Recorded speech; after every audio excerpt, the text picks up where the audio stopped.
Bill Porter sat in the dark seclusion of his home and contemplated the heartache to come. Such a sad and simple story.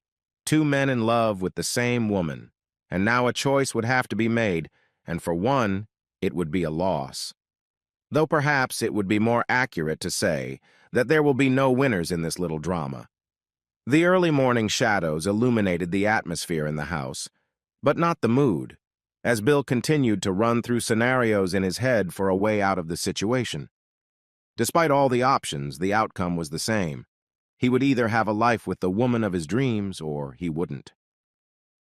As he continued to study the glass of bourbon he had poured earlier but never touched, he resigned himself to the fact that his vote would not be the deciding vote. The decision would be Janet's. It would always be Janet's.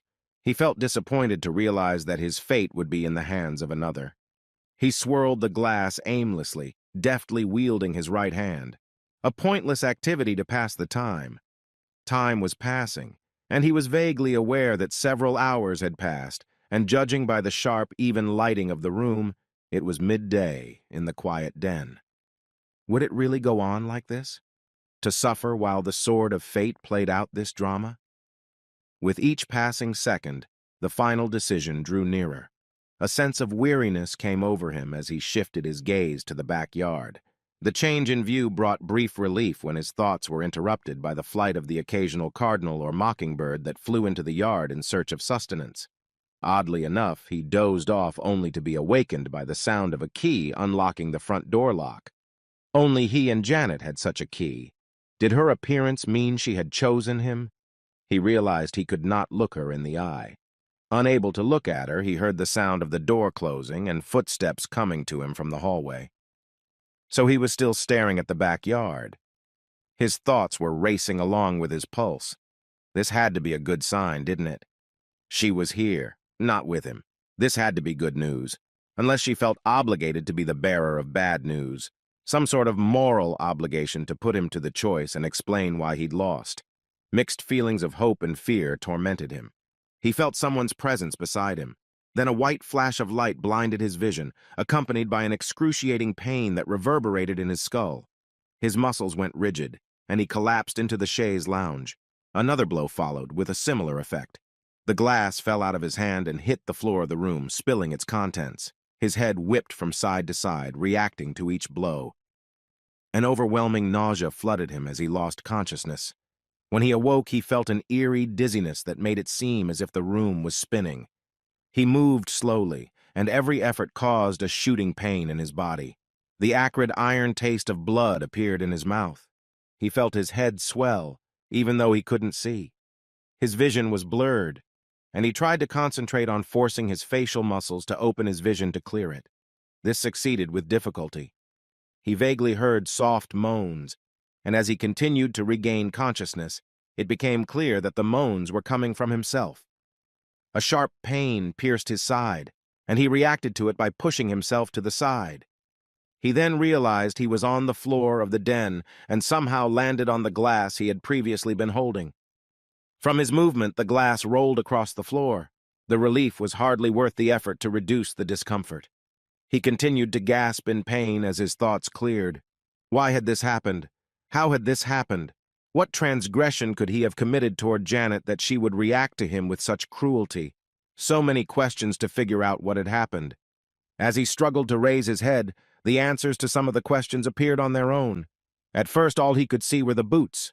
Then, as far as his eyes allowed, he discerned the legs of his pants, his torso, and finally, towering above him, an enraged face framed by the ceiling of the room. Frank Merriman. Bill Porter sank back into unconsciousness. When he regained consciousness, he saw his assailant sitting in the chair in which he had been seated before. In one hand, he had the exact same glass filled with expensive, rare bourbon that Bill Porter was about to drink. In the other was a Colt automatic model 1911 pistol, pointed indifferently in Bill's direction. Frank Merriman, his neighbor of 10 years, his friend and now a rival for Janet's heart. How did it happen? First instant attraction, then harmless flirtation, followed by romance, then secret lunches, then secret dinners. Each encounter drew them into an inevitable whirlpool. And then came the successful culmination of an affair that grew into romance, which grew into love. And then came the revelation of the situation. And now Bill Porter realized that Frank Merriman was also weighing how to handle the situation. Unfortunately for Bill, it required a more proactive approach. "It's about time you woke up, you pathetic asshole. As you may have guessed, I borrowed the key to your little love nest from Janet," Frank growled. "I hope you don't mind if I drink your precious booze. It's the least you can do for me since I had to share Janet with you, you son of a bitch." Frank took a small sip, and it gave him almost as much pleasure as the sight of a battered Bill Porter prostrate on the floor. "All you had to do was walk away and leave us alone. But no, Bill, you couldn't do that. You kept screwing Janet up and screwing Janet up, filling her head with nonsense. Did you really think I was going to let you get away with it?" Frank asked ominously. 10 years, Bill.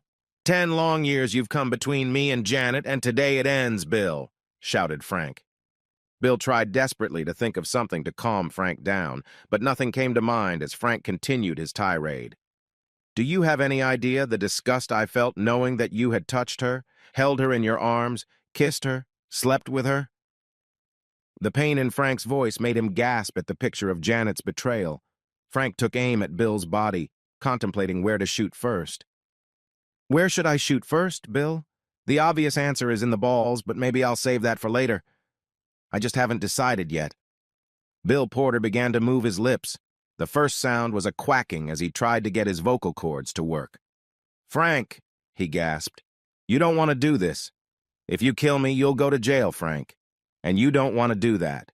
Right now, we can both walk away from this. But if you pull that trigger, there will be consequences.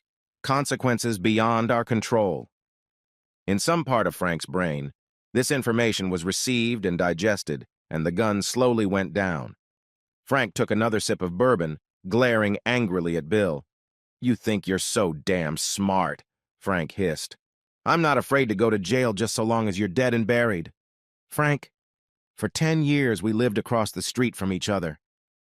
Are you saying you hate me so much that you want to spend the rest of your life in jail?" Bill protested.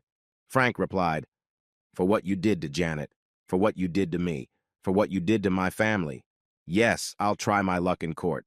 Bill exclaimed in despair, "Look, Frank, Janet's—" At the mention of Janet's name, Frank jumped up from his chair and started kicking Bill's defenseless body. "Don't! Never mention her name ever again!" Frank shouted, and each word was followed by a vicious kick. Each blow made Bill's body shudder with pain, and once again he passed out from his injuries. How long he lay passed out, he didn't know, but eventually he groaned again, which signaled to Frank that Bill was coming to his senses. Bill cried out in pain. His whole body was bruised from the blows. He was sure he had several broken ribs. His arms were sore and numb from the blows. Somehow during the fight he had curled up into a fetal position, which prevented Frank from reaching his groin area. But Bill could tell that several blows came to his buttocks, thighs, and pelvis, trying to get to his most vulnerable spot. Frank returned to the chair. In the meantime, he had managed to fill his glass. Studying his victim, he said, "That's it. Cry like a little bitch." Bill's body revolted, and he suddenly vomited. As he continued to squirm in the slurry, he heard Frank's laughter. Then the spasms ended, and he sank into the stench of vomit, while Frank continued to enjoy the scenario. "Oh, Billy boy, what surprises you have today," Frank muttered mockingly. "Not the least of which is the one about Karen and Jimmy." "Yes, my kids, Karen and Jimmy," Frank sympathized. "I know Janet lied to you and told you they were yours. You liked to think that, didn't you?" Frank chuckled. "And you know what, Mr. Great and Powerful Bastard? I did the paternity tests, and they're both mine. Thank God Janet has been honest with me this whole time. The thought of you having a child with Janet—" Bill could see the intent to kill appear on Frank's face. Before he could gather his strength, Frank raised the gun again. The barrel with the cave-like opening was pointed directly at him, and Frank's face was like death itself as he pulled the trigger. Bill saw the flames from the shot burst and the bullet enter his body. Only then did he realize that he never heard the sound of the shot. The moment the blood rushed from his body, Bill experienced a shock. In that moment, Bill realized that he was going to die today. Frank had crossed the line, and nothing would stop him from killing the man he held responsible for his torment. Strangely enough, another bullet didn't follow. "I want you to suffer, you bastard!" Frank shouted. "I won't see you burn in hell, so you'll live as long as I can keep you alive." Frank began to rant non-stop about all the misdemeanors he suffered because of Bill. Infinity passed, and the distant sounds of sirens were heard in the neighborhood. As the sirens drew closer, the Doppler effect built up. Suddenly, as the cacophony reached a climax, they fell menacingly silent. From the loudspeakers came unfamiliar and muffled voices insisting on being informed of what was happening. "Do you think they'll save you, Billy boy? Nothing on God's green earth will do that," Frank declared, waving his gun. He continued his tirade. Bill leaned back in despair and stared out into the backyard, which would probably be the last thing he would ever see. Then some movement began behind his fence. Puzzled, he watched some object being lowered to the ground. Bill had attended enough Chicago Bears soccer games to recognize the object as a parabolic microphone. Finally, the police would be able to hear, evaluate, and determine next steps. All that was left for Bill was to hang on, and maybe he could survive. The phone rang, and Bill realized it was the police negotiator trying to make contact to discuss the situation. Bill was weakening from blood loss and wasn't sure of the severity of the bullet wound. It was possible that this shot would prove fatal. Bill's only chance would be for the police to intervene and rescue him. He now noticed several people lying on the roof of a neighboring house. It must be a SWAT team awaiting orders. He noticed small red dots playing on the walls of the den, on which dusk was now descending. Some lights began to cross over to him, others to Frank. In the fog of scant information, the police did not know who the culprit was. Frank stood up and took the receiver off the lever. He was now strutting around the room, continuing to rant, but his behavior was becoming increasingly manic. The red dots were desperately trying to stay on his body. Because of his focus on the task at hand, Frank didn't notice the laser beams that were aiming the sights of the sniper rifles. Then Frank stopped. The decision was made, and Bill watched again as the weapons were pointed at him.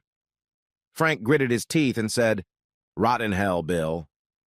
Then an explosive stream of blood surged over Frank's head. The gun flew aside, and Frank collapsed to the ground like a tree cut down by a lumberjack. With the echo of the gunshot, a flood of SWAT teams rushed into the house, bursting through every door. The first priority was to clear the scene before any assistance could be rendered. This was quickly accomplished as police officers continued to enter the house. Bill noticed that little attention was paid to the dead man's body after Frank's gun was taken away. This made Bill realize that Frank had been mortally wounded. Meanwhile, in the noise of conversations, Bill heard the order for the EMTs to enter the house and treat the wounded. At that moment, amidst the noise and chaos, Janet somehow appeared. As she looked around the room, her eyes lingered briefly on Bill, waiting for the paramedics to arrive and the gurney on which he was to be taken to the emergency room. Then she spotted Frank.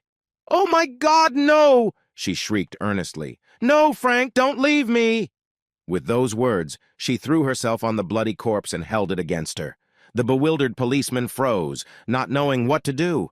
One or two officers tried to pull her away from the body, but Janet held on even tighter. Then the officer, apparently in charge, growled, "Get this man and his wife to the hospital as soon as possible, you hear me?" With those words, the medics and the gurney that had been headed for Bill were thrown over to Frank. They then began to pretend that Frank was alive so that Janet would let him go. As they wheeled him out, Janet asked if she could ride with him to the hospital. They gently assured her that she could. As he watched her disappear from his home, Bill knew that when they reached their destination, Frank's body would be admitted to the emergency room only to be pronounced dead on arrival. By that time, the hospital would already have psychologists on hand to care for a grieving Janet, and her friends and family would be notified of her loss. Bill felt a subtle change in the room after Janet left. He had to wait for another ambulance to be sent to his house after the first one left with Janet and Frank. He was coldly informed that the estimated time of arrival was 15 minutes. Despite all his injuries, including the gunshot wound, he was in no danger. At this point, he was receiving only the minimal care necessary because of the sympathy of the entire audience for Janet and Frank. He noticed several of the officers looking at him with disgust or open contempt, though still maintaining a professional approach to their duties at the scene. Bill began to have doubts himself. Should he have warned Frank? If he had, perhaps Frank would be alive and Janet would not be worried about her loss. The shock had begun to wear off, and now Bill was in agony as he continued to wait for the ambulance. No one showed much interest in his plight. Fortunately, a second ambulance arrived and the paramedics began preparing him for the ride. After he was moved onto a gurney, a senior officer finally approached him. "I'm Inspector O'Henry. This is Lieutenant Mallory of the SWAT team." He pointed to the officer who had been staring at Bill the whole time. Inspector O'Henry continued, "I want you to meet the officer who had to kill this poor woman's husband today, all because you decided to seduce his wife. I hope you're happy with the way things turned out and can live with the guilt of making this woman a widow." Bill was exhausted, and it was evident that he was rapidly losing consciousness as the EMTs put a breathing mask on him. Nevertheless, he managed to stop them from putting the mask on. He mumbled something to the inspector. "What did you say?" Inspector O'Henry demanded with open contempt. With his last strength, Bill pointed to the wall, and with all the agony of which he was capable, said, "She's not a widow." Bill noticed the surprised look on Inspector O'Henry's face as he stared at the large wedding photograph of Mr. and Mrs. Bill and Janet Porter hanging over the fireplace. Around it hung a typical family photos of Bill, Janet, and the children, Karen and Jimmy, in various poses. Portraits of a happy family.